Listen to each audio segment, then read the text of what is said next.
이 시간에 우리에게 주신 하나님의 말씀은 신약의 말씀 요한복음 11장 17절에서 27절 말씀입니다. 요한복음 11장 17절에서 27절 말씀을 저와 여러분이 한 절씩 교독하시겠습니다. 예수께서 와서 보시니 나사로가 무덤에 있은지 이미 나흘이라.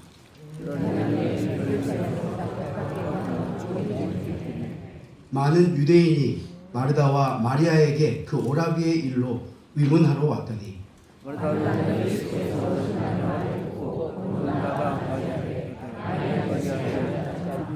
마르다가 예수께 여짜오되 주께서 여기 계셨더라면 내 오라버니가 죽지 아니하였겠나이다.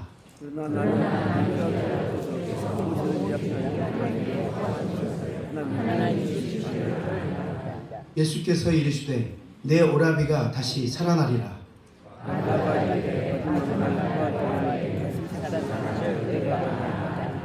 예수께서 이르시되 나는 부활이요 생명이니 나를 믿는 자는 죽어도 살겠고 함께 읽겠습니다. 이르되 주여 그러하외다. 주는 그리스도시요 세상에 오시는 하나님의 아들이신 줄 내가 믿나이다. 아멘.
친구들 단체 카톡방에 한 친구가 청년 시절에 저희들이 함께 찍었던 사진을 올렸어요.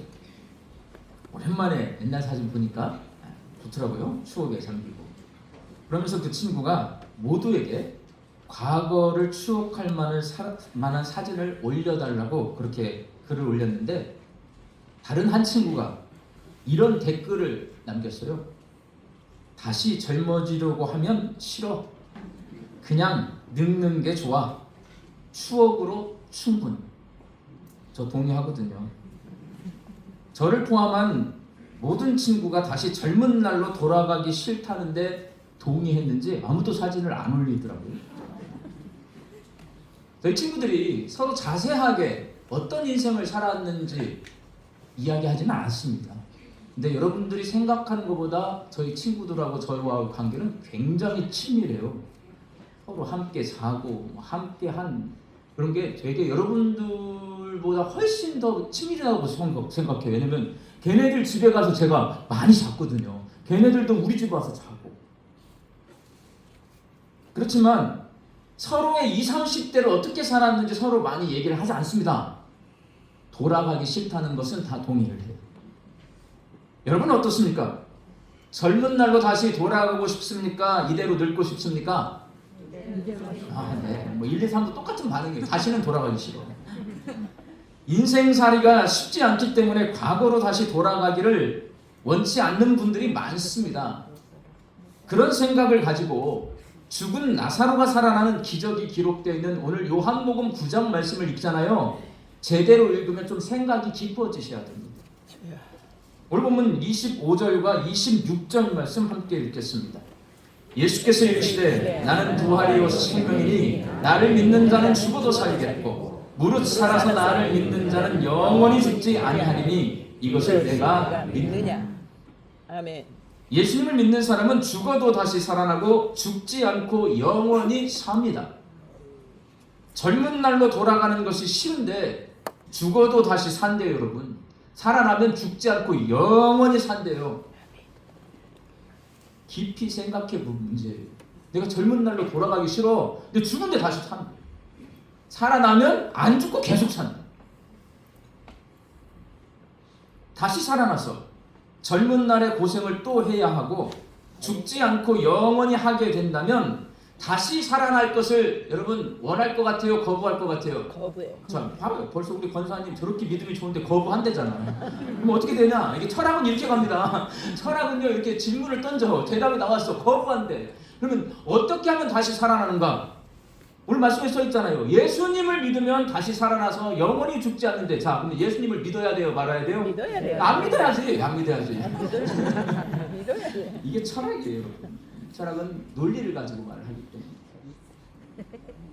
결국 무슨 말씀을 드리고 싶은 거냐면 부활을 여러분 가볍게 생각하지 말고 어떤 모습으로 부활할지, 부활하면 내가 어떻게 되는지 진중하게 생각해야 된다는 말씀이에요. 네. 우리나라의 건강한 남자는 성인이 되면 모두 군대에 갑니다. 저 같은 경우는 체력이 약하고 마음이 약해서인지 학교에 다니던 시절부터 군대 갈 것을 걱정했어요. 제가 왜 걱정했을까 생각했더니 운동회를 하잖아요. 8명이서 달리기를 합니다. 빵 하면 뛰어요. 제가 몇 등 났을 것 같아요? 8등 나요. 항상 8등. 1학년에서 6학년 때까지 8등을 나는 거야. 내가 8등. 그러면요, 체력이 약하다는 거잖아요. 체력이 약한 사람은 8등으로 확인이 딱 되잖아요. 마음도 약해집니다. 그러면 내가 군대 가서 잘 할 수 있을까 걱정할 수밖에 없어요. 한 가지 이유 더 있어요. 저희 집에 새들어 살고 있던 사진관 아저씨가 계시는데 그 사진관에 가면 텔레비전이 있어요. 저 어렸을 때 우리 집에 텔레비전 없었어요. 그 텔레비전을 보려고 사진관에 가서 텔레비전을 보고 있으면 그 아저씨가 토요일날 꼭 보는 게 있어요. 배달의 기수. 배달의 기수 아세요, 여러분? 옛날에는 군대 그 내용을 공영 방송에서 일주일에 한 번씩 방송을 했어요. 그 아저씨 꼭 그걸 보더라고. 군대 시절이 좋았나 봐.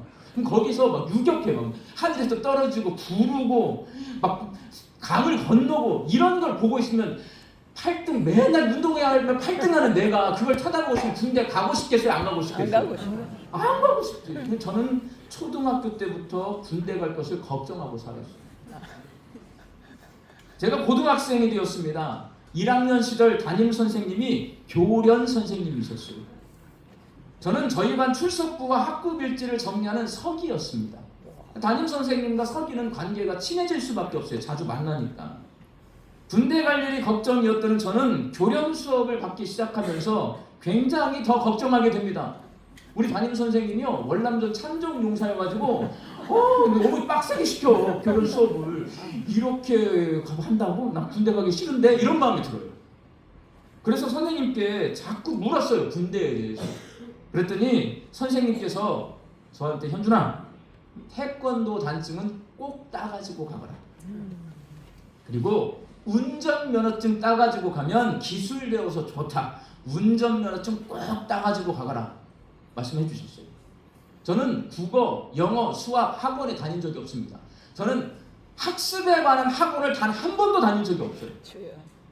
그런데 고등학교를 졸업하자마자 제일 먼저 태권도 도장에 등록했습니다. 그리고 태권도 단증을 따. 저 2단이에요, 여러분.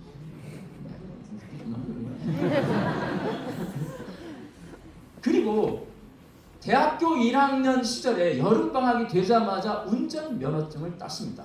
선생님 말씀을 기억하고 군대 갈 준비를 하는 거예요. 다 따고 난 다음에 군대 갔어요.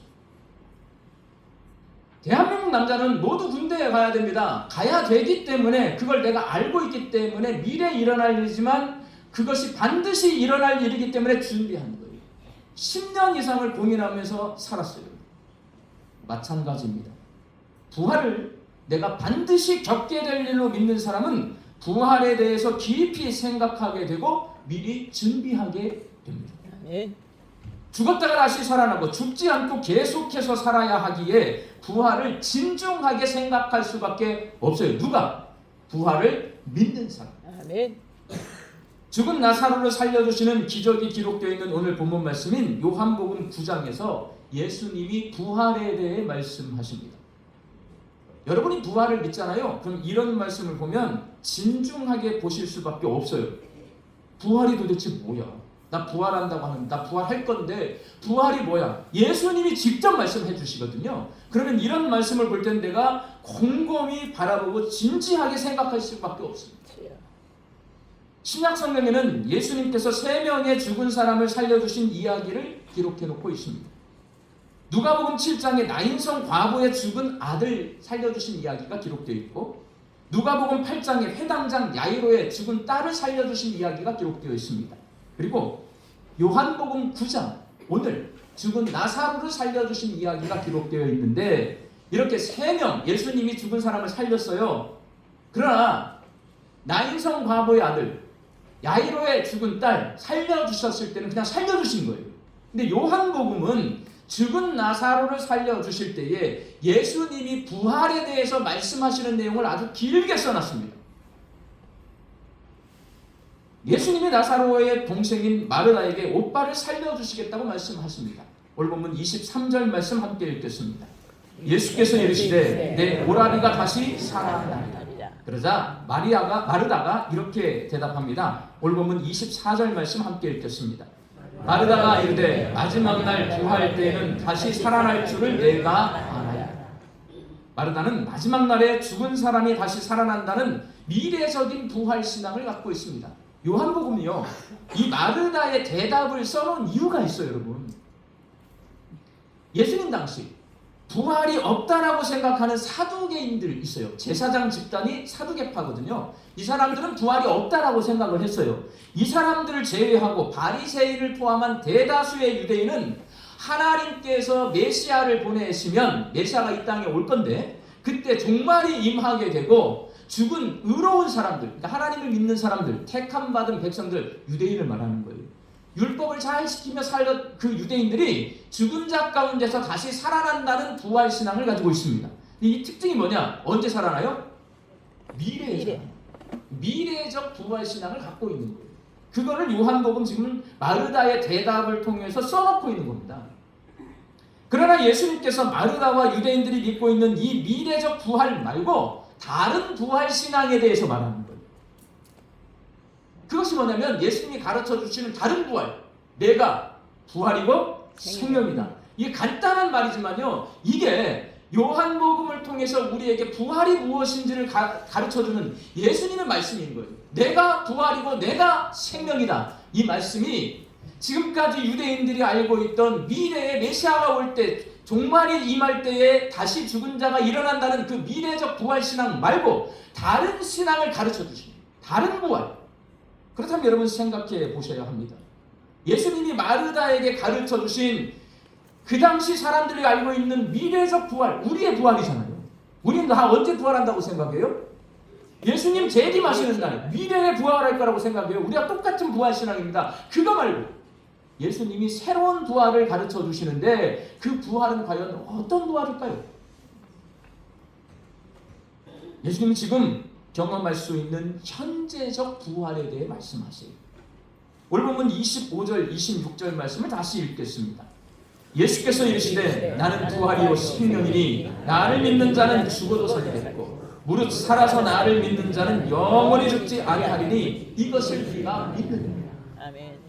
예수님은 마르다에게 예수님이 하나님의 아들이심과 그리스도이심을 믿으면, 예수님을 믿으면 지금 죽은 사람이 살아나는 현재적 부활을 경험하게 될 것입니다. 예수님을 믿으면 살아있는 사람이 죽지 않고 영원히 사는 영생을 지금 경험하게 될 것이다. 지금을 강조해요. 미래에 일어날 일이 아니고 현재를 말합니다. 예수님은 그렇게 마르다에게 말씀하신 후에 누구를 살려요? 오빠, 죽은 나사로를 살리심으로 이를 증명해 보이시는 거예요. 미래적 부활신앙을 가지고 있던 마르다는 막연하게 죽은 오빠가 언제 살아날 거냐?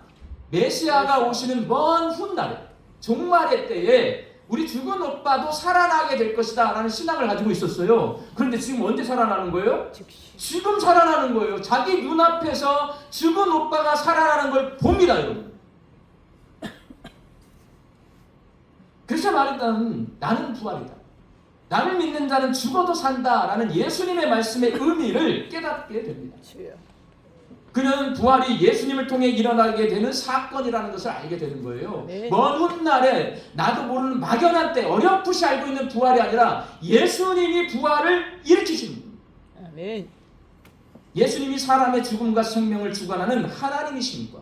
죽음 가운데 있는 사람을 살려내는 구원자인 그리스도이심을 믿게 되었어요. 아멘. 이 사건을 통해서 오빠가 살아날 때 예수님이 부활이구나. 예수님이 죽은 자를 살리는데 그거는 예수님이 계시면 지금 일어나는 거구나. 그러니까 미래냐 현재냐 과거냐 이게 필요 없어요, 여러분. 예수님이 지금 계시면 지금 일어나는 거예요. 예수님이 미래에 오시면 미래에 일어나는 거예요. 그리고 말한다는 하나 더. 나는 생명이다. 나를 믿는 자는 영원히 죽지 않는다라는 이 주님의 말씀의 의미도 깨닫게 되었습니다. 영원히 죽지 않는 영생은 우리 인간의 생명이 아니에요. 하나님의 생명입니다. 우리 인간은 태어나면 다 죽어요, 여러분. 근데 영원히 죽지 않는다. 이건 하나님의 생명이에요. 그 생명을 내가 예수님을 믿으면 나에게 주신다. 아멘. 마르다는 생명의 주관자이신 예수님을 통해 하나님이 주시는 영생을 미래 종말의 때가 아니라 지금 자기가 살아있는 동안에도 누릴 수 있다라는 것을 깨닫게 되었습니다. 요한복음에서는 생명이라고 하는 이 말씀이 굉장히 중요합니다. 우리말에 목숨과 생명이라는 단어가 있습니다. 6.25 한국전쟁 당시 전사한 참전용사를 조국을 위해 목숨을 바치신 분이라고 우리는 말을 해요. 그리고 우크라이나와 러시아의 전쟁이 속히 멈추기를 위하여 기도할 때는 그 전쟁 가운데서 무고한 생명이 희생되지 않기를 우리는 기도합니다. 목숨이란 말과 생명이라는 말이 사용되어지는 게 달라요. 의미가 다르기 때문에 그렇습니다. 목숨은 목에 걸려있는 숨이에요. 숨을 쉬는지 안 쉬는지, 이 목에서 호흡하는지 안 하는지에 초점이 맞춰져 있어요. 그래서 이것은 육체적인 생존을 말합니다. 목숨은. 생명은 달라요. 사람의 인생을 포함한 살아있는 모든 존재. 쉽게 말하면 육체적 호흡, 목숨도 생명에 포함되어 있어요. 그리고 사람이 하는 생각, 사람이 그동안 가져온 경험, 쌓여진 지식, 그리고 맺어진 관계, 이게 다 인생 아니에요. 이 모든 인생을 포함한 말이 생명이라는 말입니다. 그러나 요한복음에서 말씀하고 있는 이 생명은 이런 일반적인 우리가 말하는 생명과 다릅니다. 요한복음은 예수님이 하나님의 아들이시고 그리스도이심을 믿을 때 누리는 영원한 생명, 하나님의 생명에 대해 말하는 거예요. 사람의 생명을 말하는 게 아니에요. 요한복음은 예수님을 믿고 구원받은 것을 거듭남이라고 합니다. 요한복음에 쓰여진 말이에요. 거듭남, 죽었다가 다시 태어난다, 재창조된다. 부활하고 비슷한 말 아니에요, 여러분? 세례도 똑같습니다. 세례도 예수님과 함께 물속에 푹 잠겨서 죽어요. 예수님과 함께 다시 물 위로 올라와서 살아요, 여러분. 그게 세례예요. 세례나 부활이나 거듭남이나 생명이나 다 똑같은 말이에요. 아멘. 예수님을 믿으면 하나님이 새로운 생명을 주셔서 전혀 다른 존재로 다시 태어나고 재창조됩니다. 그렇게 거듭난 사람은 하나님과 단절되어서 내 마음대로 살았던 옛사람은 죽어버리고 하나님과 친밀한 교제를 나누며 사는 새 사람으로 살게 됩니다. 아멘. 이게 생명이고 요한복음이 말하는 생명이고 영생. 아멘. 그래서 요한복음이 말하는 생명은 하나님과 영원히 이어지는 친밀한 교제를 말하는데 이는 실제적으로 삶의 변화로 나타나요. 우리의 생각이 예수님을 믿으면 바뀌어요. 달라집니다. 변화됩니다. 생각이 달라지면 우리의 행동이 변화됩니다. 우리의 생각과 행동이 변화되는 것은 우리 인생이 변화된다는 거예요. 그게 요한복음이 말하고 있는 부활하시는 예수님을 믿으면, 내가 예수님이 하나님이시고 그리스도이심을 믿으면 나에게 부활이 지금 일어나는데 어떻게 일어나냐? 내 생각이 바뀌어요. 내 행동이 바뀌어요. 내 인생이 바뀌어요. 아멘. 이렇게 영원히 바뀌게 될 것이다. 요한복음 우리에게 말씀하고 있는 겁니다. 하나님께서 주시는 생명인 영생은 사람이 죽었다가 종말의 부활의 날에 주어지는 미래적인 것이 아니라 현재 경험할 수 있고 종말에 완성되어 영원토록 이어지는 생명을 말합니다. 이것이 요한복음이 말씀하고 있는 영생입니다. 아멘. 예수님은 마르다에게 나는 부활이고 생명이니 나를 믿는 자는 죽어도 살겠고 살아서 나를 믿는 자는 영원히 죽지 아니하리라 라고 말씀하신 후에 물었어요. 이것을 내가 믿느냐? 이 말은 아멘. 믿으라는 거예요. 아멘. 사랑하는 광주 양림교회 성도 여러분, 여러분은 일주일을 살면서 부활에 대해 얼마나 생각하십니까? 아마 대부분의 성도가 부활에 대해 생각하지 않을 겁니다. 저도 그래요. 여러분만 부활을 잊어버리고 사는 게 아니고 저도 잊어버리고 살아요. 왜냐하면 부활은 예수님이 재림하시는 종말의 날에 경험하게 될 일이라 미래적인 이 부활신앙이기 때문에 미래에 일어날 일이에요. 오늘 당장 일어날 일이 아니라고 우리는 생각을 해요. 내가 죽었다가 무덤 속에 들어갔다가 나중에 예수님 재림하시는 날 우리는 부활할 거라고 생각하니까 그거는 우리가 알 수 없는 일이잖아요. 언제 일어날지, 어떻게 일어나는지 모른단 말이에요. 그러니까 내가 먹고 사는 게 바빠, 오늘이 바빠요. 그러면 부활은 잊어버리게 되어 있습니다.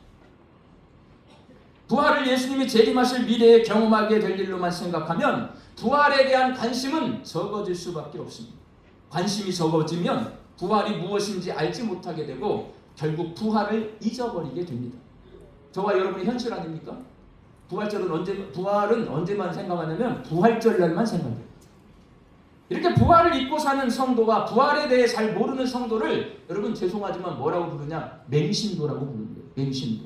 맹신도는 무엇을 믿는지도 모른 채 맹목적으로 신앙생활을 하는 맹한 성도가 맹신도예요. 맹한 성도. 내가 부활의 주님을 믿는다고 말해요. 그렇지만 부활이 뭔지를 몰라요. 부활에 대해서 관심이 없어요. 부활을 잊어버리고 살아요. 그럼 내가 뭘 믿는지 모르는 거거든요. 그럼 맹신도가 되는 거예요, 그게. 예수님은 부활을 현재 경험할 수 있다고 말씀해 주십니다. 왜? 우리가 맹신도가 되지 않도록, 우리가 부활을 잊어버리지 않고 오늘, 내일, 모레 계속 부활을 생각하며 살 수 있도록 부활을 지금 경험할 수 있는 일이라고 말씀하시는 거예요. 아멘. 여러분, 부활은 지금 일어나는 일입니다. 아멘. 예수님이 죽은 나사로를 살리듯이 죽은 것이나 다름없는 내 인생을 살려내십니다. 누가? 예수님. 내가 예수님을 믿으면 예수님은 내 인생을 살려내십니다. 아멘. 예수님은 아무리 노력해도 변하지 않던 내 삶을 거듭나게 하셔서 전혀 다른 인생으로 변화시켜 주십니다. 내 성품을 변화시켜 주시고 내 생각을 변화시켜 주시고 내가 사는 목적을 전혀 새롭게 변화시켜 주십니다. 죽은 것들이 살아나는 것을 체험하고 기존의 낡은 삶이 새롭게 변화되는 것을 경험하는 것이 우리 예수님을 믿는 사람들의 신앙생활인 것입니다. 아멘. 우리는 예수님을 믿으면서 내 삶이 죽었다가 다시 살아나는 이 부활을 지금 경험하면서 살아야 됩니다. 아멘. 부활을 지금 경험하려면 방법은 딱 하나입니다. 이것을 내가 믿느냐? 아멘. 우리 주님은 물어요. 아멘. 우리는 믿음으로 사는 거잖아요. 아멘. 주님, 제가 믿습니다. 라고 대답을 하고 그렇게 살면 되는 겁니다. 아멘. 예수님이 하나님의 아들이시고 그리스도이심을 믿는 것은 죽은 나사로가 묻혀있던 깜깜한 무덤과 같이 어두운 절망 속에 있는 나를 지금 예수님이 꺼내주십니다. 죽음같이 두렵고 고통스러운 고난 속에서 예수님이 지금 나를 건져주시는 것을 믿는 것이 우리의 부활신앙입니다. 그리고 평생 변하지 않던 못나고 못된 내 모습을 예수님이 지금 하나님을 닮은 거룩한 모습으로 변화시켜 주신다는 것을 믿는 것이 바로 부활신앙입니다. 아멘. 이것이 바로 요한복음에서 예수님이 우리에게 말씀해 주시는 부활입니다. 작년 2024년 가을에 특별 새벽기도 했어요. 여러 목사님들 오셨어요. 서울에서도 오시고 경기도에서도 오시고 경상도에서도 오시고 그 목사님들 가운데 부산진교회 신충호 목사님이란 분이 저희 교회에 오셔서 새벽기도에 설교하셨어요. 이 신충호 목사님은요, 제 인생 통 털어서 제가 만난 모든 목사님 중에 가장 겸손하고 온유한 분입니다. 어른들도 계시고 후배도 있고 동료가 있어요. 그 모든 목사님 중에 가장 온유하고 겸손한 분입니다. 저랑 7년 가까이 함께 사역을 하면서 부교육자실에 함께 살거든요. 함께 살면요 금방 다 압니다. 7년 살면 다 알아요, 여러분. 있어요. 누군가 나한테 힘들게 해요. 그러면 부목사님들이 어디 와서 말을 해요? 부교육자실에 와서 말을 해요. 여러분이 저한테 힘든 말 하잖아요. 저 부교육자실 내려가서 막 여러분 욕합니다. 뒷담화해요, 여러분. 그게 사람이잖아. 7년을 살았는데 단 한 번도 남의 이야기를 한 것을 본 적이 없어요. 들은 적이 없어요. 그럼 이분이 쉽게 목회를 하냐? 아니에요, 여러분. 굉장히 힘들거든요. 부목사 생활할 때 여러 가지 일들이 생겨요. 거기에 대해서 단 한마디 하지 않아요. 저는 승질도 냅니다. 목회를 하면서 제가 배운 게 있어요. 승질 안 냈다가는 큰일 난다. 그래서 저는 승질도 내요. 그런데 우리 신 목사님은 화를 낸 적을 제가 본 적이 없어요. 7년 내내 본 적이 없어요. 아마 부산진교회 장로님들 된통 당하고 있을 거예요. 담임 목사님이 무슨 짓을 해도 승질을 안 내요. 얼마나 무서울까? 여러분 안 무섭게 하려고 내가 성질 내는 거예요. 그래서 저보다 이 신충호 목사님은 2살 나이가 어려요. 동생입니다. 후배예요. 그런데도 제가 닮고 싶고 존경하는 목사님. 그래서 소통했던 거예요. 그런데 여러분 그 목사님은 중고등학교 시절 학교의 일진의 짱입니다. 그 목사님이 저한테 말씀해 준 게 아니고 그 부산에서 같이 있었던 목사님이 저한테 알려주신 거예요. 주먹으로 부산을 그 학교를 평정하신 분이에요. 욕도 잘하고 운동도 잘하고 쌈도 잘하시는 분이에요. 그 말을 듣고 나니까 조심스러워지더라고요. 그 목사님이 워낙 말을 안 하니까 어떻게 예수를 믿게 되었는지 어떻게 변화되었는지 제가 몰라요. 그렇지만 제 눈에는 그 목사님은요 예수님을 믿고 새 사람이 되신 분입니다.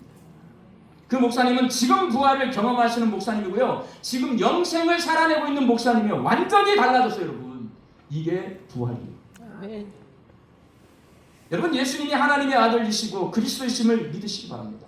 아멘. 부활이고 생명이신 예수님이 내가 죽어도 살게 해주시고 영원히 죽지 않게 해주신다는 것을 믿으시기 바랍니다. 아멘. 99%의 성도들은 사람이 안 변한다고 다 말씀을 하십니다. 99%. 제가 볼 땐 그래요. 사람은 안 변한다. 왜? 경험을 다 해봤거든. 문제가 어디에 있냐? 부활신앙에 있는 거예요. 내가 미래 부활을 경험하겠다고 생각하는 사람들은 안 변합니다, 여러분. 지금 부활을 경험하는 것이 우리가 믿는 부활신앙이라는 것을 알고 믿는 사람은 지금 내 인생이 변합니다. 내가 왜 계속 내 모습 그대로 평생을 살고 있는가?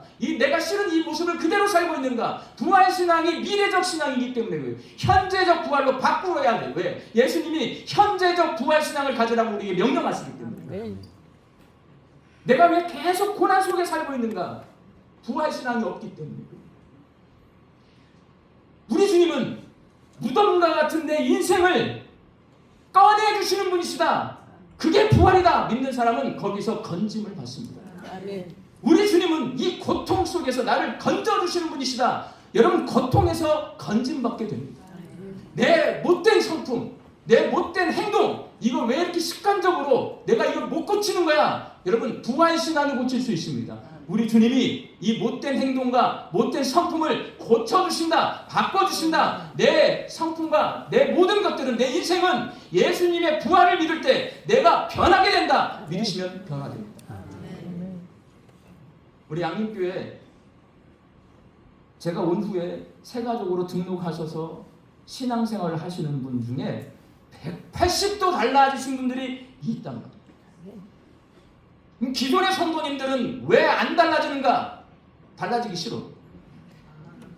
그런데 그 기저에 가장 밑바닥에 보면 현재적 부활 신앙이 아니라 미래의 부활을 믿고 계시기 때문에 오늘 내가 부활을 경험할 수 있다.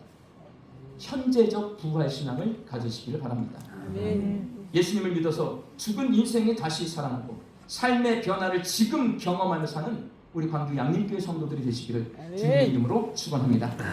기도하겠습니다.